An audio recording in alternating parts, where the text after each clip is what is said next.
Okay, we're on Samach Beis, Simon Tzadi Beis, Seif Beis in the Mishnah Berurah. We're talking about going to the bathroom before you have to daven.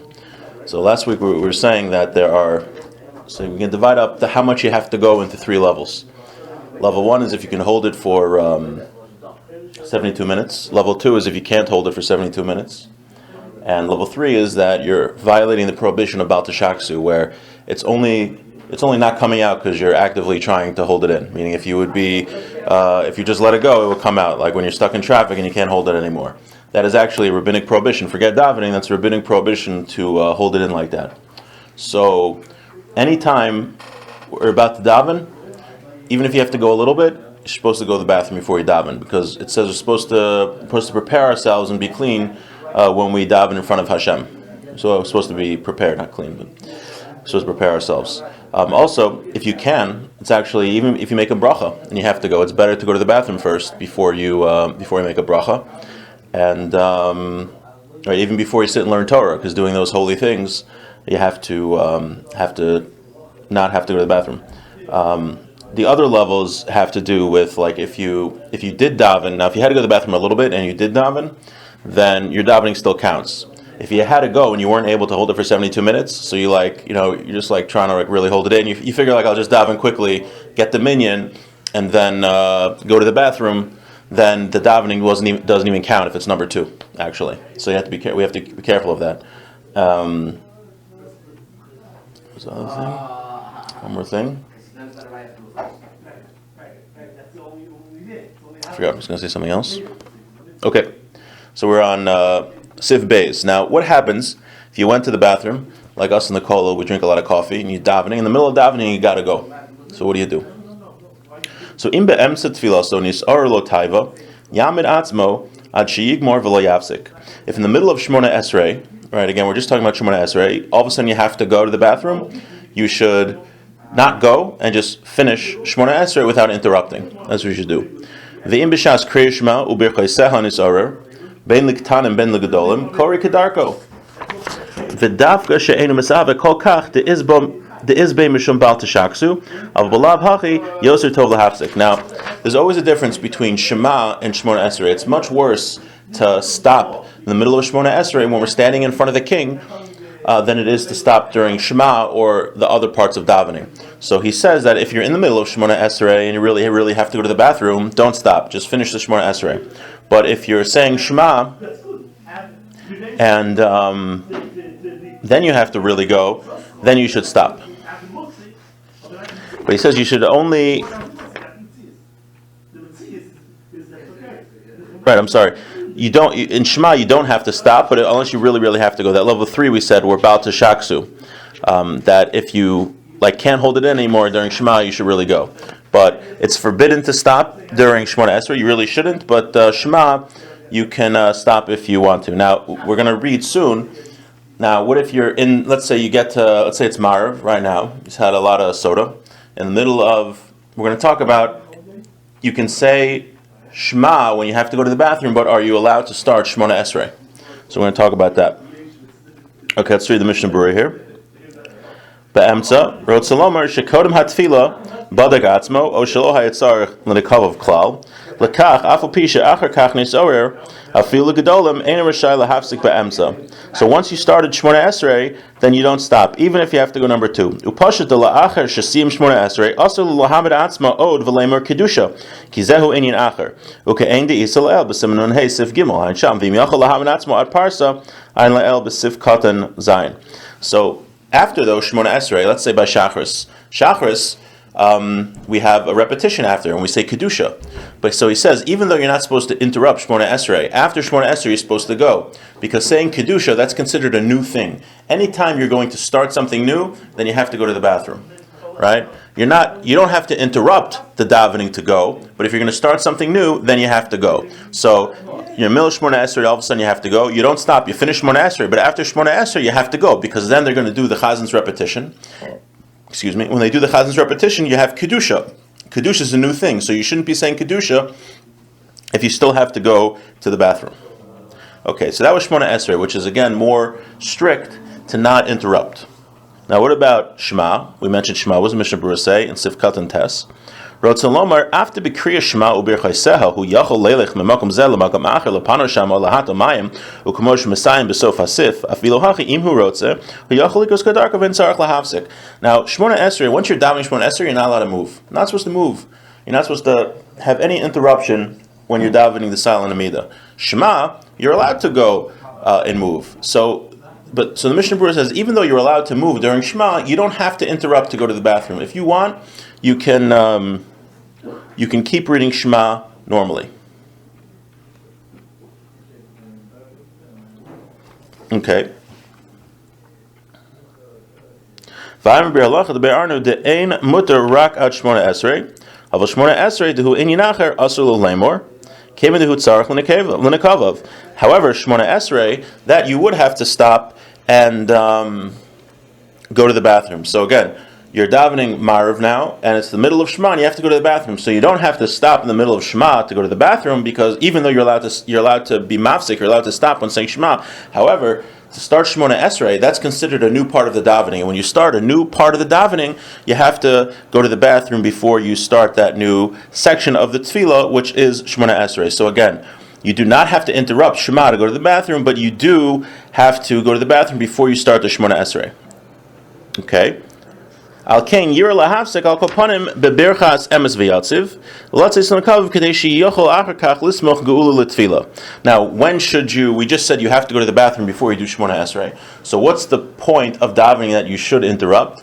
The point is between the chapters, after emes v'yatziv, right? Because we know that when we have to what's called being somech geula l'tfila, after we say Ga'al Yisrael, where we were remembering. We're thanking Hashem that we left Egypt, that has to be right next to Shmona Esrei, and there can't be any interruption between Ga'al Yisrael and Shmona Esrei.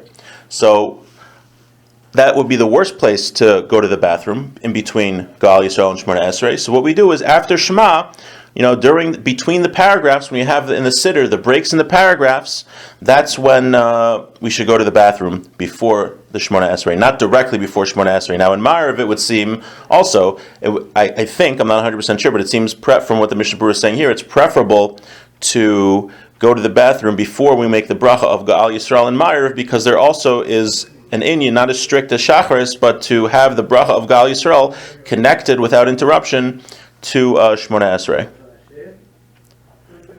Okay. V'cheinim nimsar lo taiva kodem shehischil habrachos kriya shema nira da asur lo lemar shuv habrachos kriya shema kodem sheyivdok azatzmo. So now, same thing. There's another thing. What he's doing now, the Mishnah Berurah, is telling us the different parts of davening that are considered different topics, different areas of davening. So anytime we start a new area of davening, we have to go to the bathroom before that area. So he says that when we say Baruch in the morning, that's after Pezuka de Zimra and Yishtabach. So before we say Baruch Hu, we have to, Baruch Hu is considered a new topic. So if we had to go to the bathroom in the middle of Pezuka de Zimra, sounds like we don't have to, but before we start Baruch Hu, we would have to go to the bathroom, because that's considered a new topic. So a new topic is Baruch Hu, Shmona Esrei, and so anytime we're starting a new topic, we have to go to the bathroom, but if we're in the middle of davening, we don't have to go. Okay. If you want to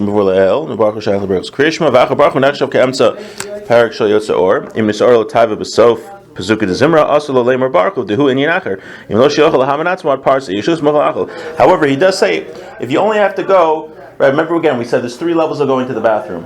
The first level is where you're able to hold it for over 72 minutes, so you don't have to go that bad. In that case, where you don't have to go that bad, you are able to say Baruch Hu, and you don't have to go. It's not necessary to use the restroom before saying Baruch Hu. Then we said that we don't have to interrupt Shema if we have to go. However, it sounds like from the Ramah. Let's just read this Mishnah Berurah in Yud Aleph. Avabalav hachi rotza lomer av sheyuchol lahamid atzmo ad sheyigmor mikol makom yoser tov sheyavsik ben legadol ben lekatanim mishum iser bal tashaksu v'koy areisha gam atfila v'ayim magen avram shemarach b'din zeh umasik debet sibur af trumas adeshim model arashma de'ein lahafsik. I'm translating in a second. De'ein lahafsik be'emtza hatfila mipnei kavod abrius v'afila b'yachad yishus moch gam kin harashma de'lo yavsik v'chein kas b'chayadim da'asur lahafsik v'derech chaim kasav de'im yesh bo mishum bal tashaksu yachol lahafsik. Okay. ואם יאפשר ללמוד עד שיגמור 18 מותר לו לצאת ולפנוס באמצע רק שלא יפסיק בדיבור ומשהו מזה אחר כך לא שצריך להחזיר לראש כיוון שקודם התפילה. Okay, fine. So he says though, now level 3 he was just discussing where Baal Tashaksu, that you have to go so bad that you can barely hold it in anymore. In that case, even Shemona Esrei, you're allowed to stop in the middle. You're allowed to go to the bathroom, and even you don't even have to by Shemona Esrei. But if you do in the middle of Shemona Esrei, you really have to go. You run to the bathroom, do what you have to do, and then just continue Shemona Esrei in your spot. And it's very important, though, not to interrupt. It's important not to interrupt with any speaking, any dibor during when using the bathroom. But Shema, since the rules of interrupting aren't so severe, interrupting for Shema, if you have to go that bad that you can barely hold it in, then one should for sure go to the bathroom, because again, there is this prohibition, nothing to do with davening, but if someone has to go to the bathroom really bad where he can barely hold it in, he violates the prohibition about the shaksu. And again, the Shulchan Aruch Harav says that state is when a person, if he doesn't actively try to hold it in, it's going to come out. Okay, let me just check here. It says that Baruchu is considered a new part of davening, right? There's different sections of davening. First is Brachos and Pesukei de Zimra, then is Baruchu, the blessings of in Kriya Shema, and then Shemona Esrei. So anytime you're starting a new part of davening, you have to go to the bathroom. The leniency to daven when you have to go is only if you're in the middle of a section of davening. So if you're in the middle of Ashrei and Pesukei de Zimra, and you have to go, you're allowed to finish Pesukei de Zimra. However, before the Chazan says Baruchu, you should make sure to go, because that's considered a new part of davening. But the general rule is just remember to go to the bathroom before praying. Okay. Is there a Kaddish between every major section in the davening? Well, except for when you do kedusha. Kedusha, I mean, that's just the repetition. Yeah. So that's that's a new section, a new part, a new thing. And it's also important not when you do go to the bathroom. For instance, also in the middle of Shema, you have to go, right? So you're allowed to finish Shema and finish the blessings of Shema, but to start Shemona Esrei, that's a new thing. So there's no Kaddish there actually either. In Shachris there's no Kaddish. Marv there's a Kaddish. But in Shachris where there's no Kaddish, so you would have to go to the bathroom before Shemona Esrei. And it's important though not to go between Gaal Yisrael and Shemona Esrei, because you have to, is a mitzvah to mention the redemption of Egypt close to davening Shemona Esrei and without any interruptions. Okay, v'imratza akriya shema de la'el minei koi de tali b'ritzono de ilu b'tfila ein rishai lazuz mimakomo ad sheyigmor. Right. Okay. Fine. That's what we mentioned that before. All right. And now with that we finish the topic of going to the bathroom. Now, other things to prepare before davening. Gimel tzamich tzadi beis gimel. Sarach kodim tfila lahasir keicho v'neo v'chol davar hatordo. Before davening, one should remove all saliva and like mucus and say naval mucus, like stuff in your. Back to the spitting on the floor. Right. You have to. Right. Your mouth's not supposed to be filled with saliva when you're davening. Right. Anything that would bother you during davening or impede your davening ability, need to get rid of before davening, and that's gimel. Okay. Halacha dalet. Now, washing before davening. That's the next topic. If one has water, he has to wash his hands before he davens. If he doesn't have water, he has to go find water, and he has to go the distance of a parsa, which is 72 minutes. Whoa.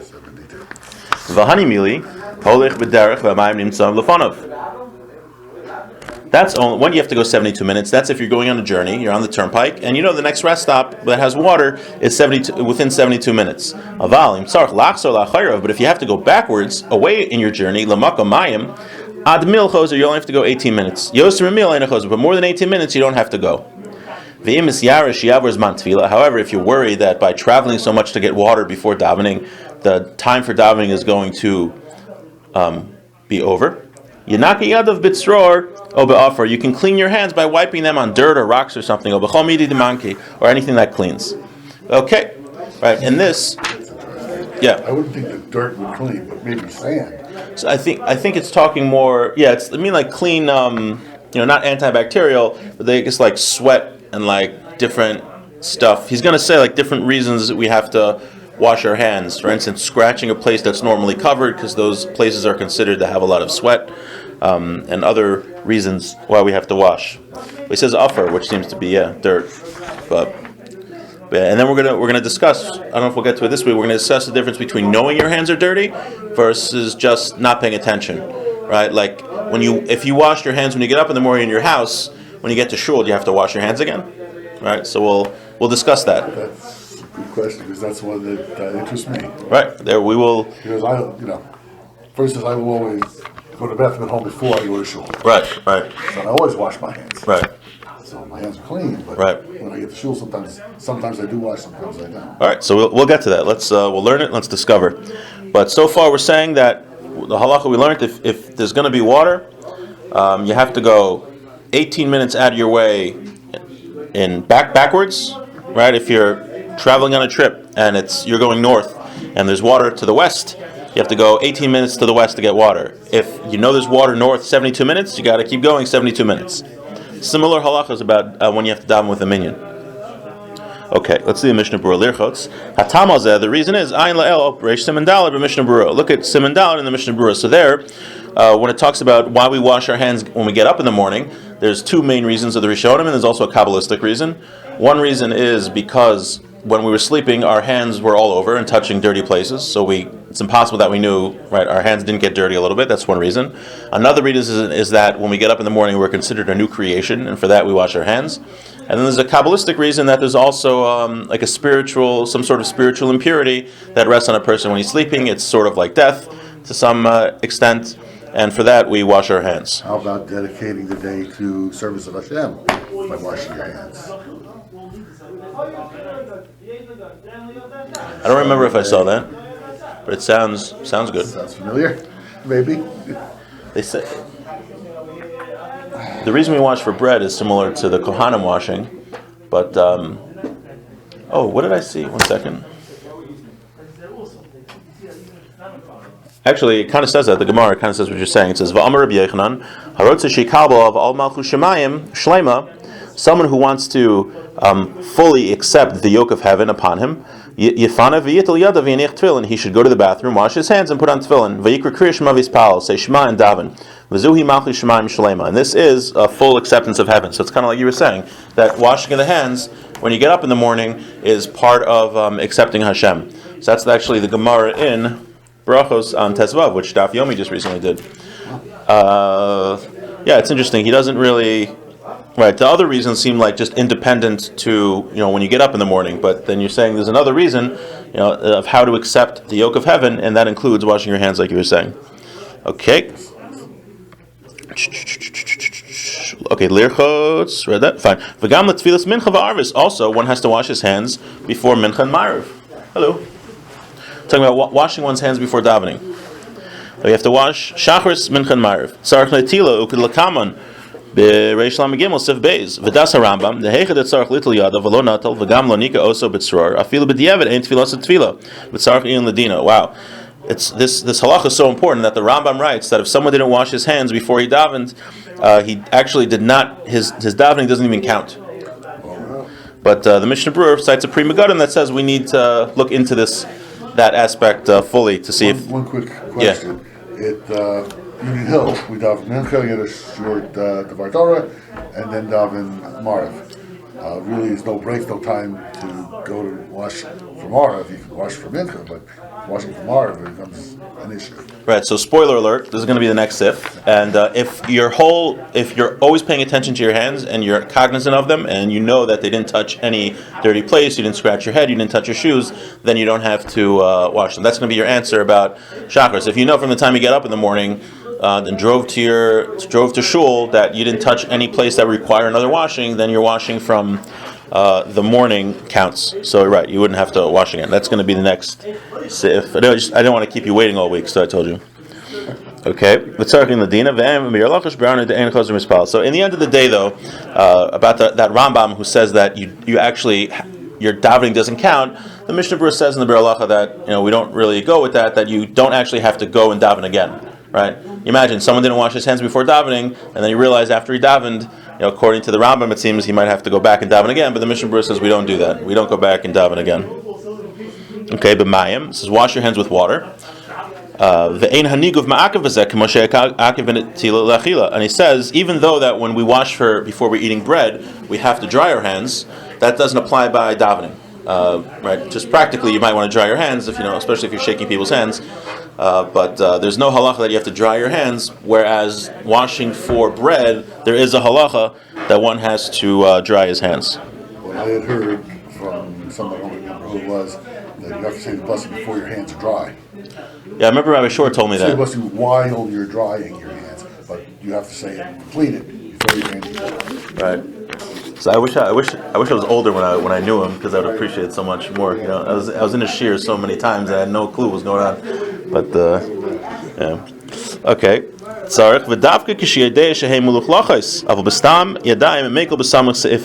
Now all these laws that we mentioned, we said before that you have to go 18 minutes out of your way to find water to wash your hands, 72 minutes in front of you to wash your hands. That's only when you know they're dirty. But if you just don't know if they're dirty, meaning there's really 3 levels again. There's being cognizant of your hands and you're confident you didn't touch anything dirty. It's level 1. The level we were just talking about is you know they're dirty, you literally just scratched your head. The middle level is you don't know, you weren't paying attention, but you don't know if you touched anything. So this thing that we're saying that you have to go out of your way 72 minutes to find water, that's only when you know they're dirty. You just tied your shoe and you touched your shoes, you scratched your chest or something, scratched your head, then you have to. But otherwise, we're going to actually, the halachas of when you're just not sure whether your hands touched anything dirty or not, that's going to be talked about in the next sif. If you're a farmer and you don't have water with you, you gotta that's what wash your hands. Right. Well, that's what we mentioned, and we said that if actually the time for davening is going to pass, and you're not going to be able to get water, so it's better to just clean your hands on some rocks or some dirt or wipe them on something. Right, and that counts. About like wet naps. Oh, that's interesting. That's interesting. Yeah, I'm thinking. Right, is that as good as using a? It's probably not as good as soap, but it's a good effort. Right. No, I'm thinking like for sure for washing, then usually you need like about a revius of water, so that wouldn't work. But for davening, there's a discussion if you even need a vessel when you wash for davening, right? Like we're talking now. Do you need to wash like you do for bread? You have a cup and everything. So there's a debate in the more recent rabbis have a debate if there's like a advantage to doing that. So if you don't need a cup, then maybe wet naps would be something. It's for sure something. It's right. It's got to be better than wiping your hand on a rock. Right. But I think I read, I'm not sure if it was in the Shulchan Aruch or not, that if you don't have a 2-handled vessel to wash with, you can just use running water from the faucet. for bread. Yeah, I think so. So what do you have For to? davening. What if there's just a stream? Can you put your hands in the stream? Yeah, If you don't have a vessel, Right. I think you make a different bracha then. Tvilas yadayim maybe. I have to double check. But with the sink, you have to be careful because it's only. What you need, I think, is koach gavra, meaning it has to be a human effort that poured the water, like human force. So when you turn on the sink, I think we consider a certain amount. The first, like revius of water that comes out counts as like human effort. So what you have to do is open it and close it, and then open it and close it for the other hand. Because if you just leave it running, the subsequent water doesn't count as that. I've never heard that part before. Okay. That's good like that. So double check that. Make up samach. Achsor. So let's do one more halacha. Lachzor ve'im yitztarich ayidei zeh leilach acher kach yichidi or shelo yuchal ayidei zeh lahagil im chavz chatza b'al yom ein tzarich lachzor klal. In the case where you have dirty hands and we said you have to go X amount of distance to get water, if you're going through that, you're gonna, let's say, miss work, or you're gonna have to go by yourself, and it's not such a safe place maybe, or even if it doesn't even say it's not a safe place, if you have to go by yourself, then you don't have to go get water, right? So it's not like one of these super stringent halachas. I wonder what the Rambam would say, who said, perhaps you don't even fulfill your obligation of davening. Would he view this any differently? But the Mishnah Berurah says, if you're going to have to go by yourself a great distance, or you're going to miss work, something like that, then you don't have to wash. Okay, and then next week we'll continue, God willing, with the halachas of, you just didn't pay attention, like Mincha Maariv at Union Hill. You're not paying attention to your hands between Mincha Maariv. You have to go up and wash again. So he said seemingly not, but we'll talk about that next week. Of course, you that's Right. Obviously, if you scratch your head, right. touch your shoes. That's why if you notice people like scratching heads with their yarmulkes, so they don't have an issue with having to go wash their hands every. What if you're in the 5 middle of seconds. davening when you scratch your head? Oh. Inadvertently. So we're gonna discuss. Actually, then what you do is you find just like the wall, and just you should wipe your hands. But I wonder if you're next to a sink in the Moshe Esrei. If you happen to be next to a sink, would there be advantage of doing that? I wonder. Can't,